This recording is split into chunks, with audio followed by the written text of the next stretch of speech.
The long-tailed shrike is also called rufous-backed shrike is a member of the bird family Lanidae. They are found widely distributed across Asia and there are variations in plumage across the range. The species range across much of Asia, both on the mainland and the eastern archipelago. The eastern or Himalayan subspecies is sometimes called the black-headed shrike, although there are considerable differences in plumage among the subspecies. They all have a long and narrow black tail, have a black mask and forehead. The long-tailed shrike is a typical shrike favoring dry open habitats and found perched prominently atop a bush or on a wire. It is also found mainly in scrub and open habitats. Many of the temperate zone populations are migratory, moving south in winter, while those in the tropics tend to be the sedentary although they may make short distance movements.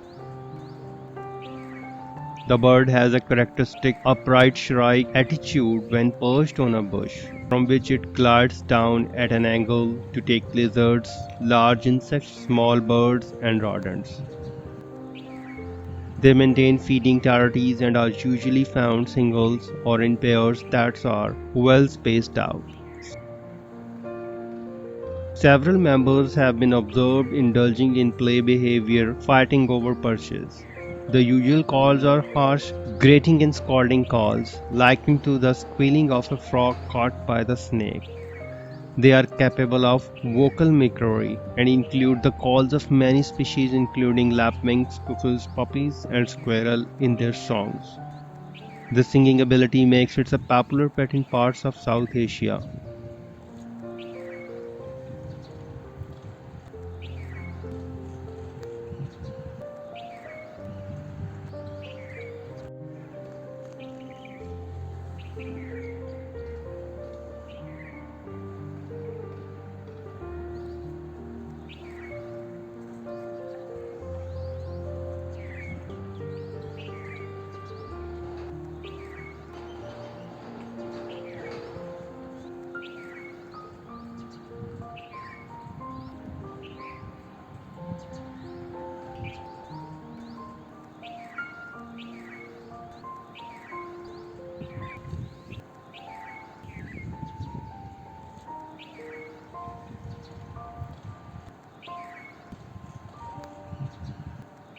If you like this video, please comment, share and subscribe. Thank you very much.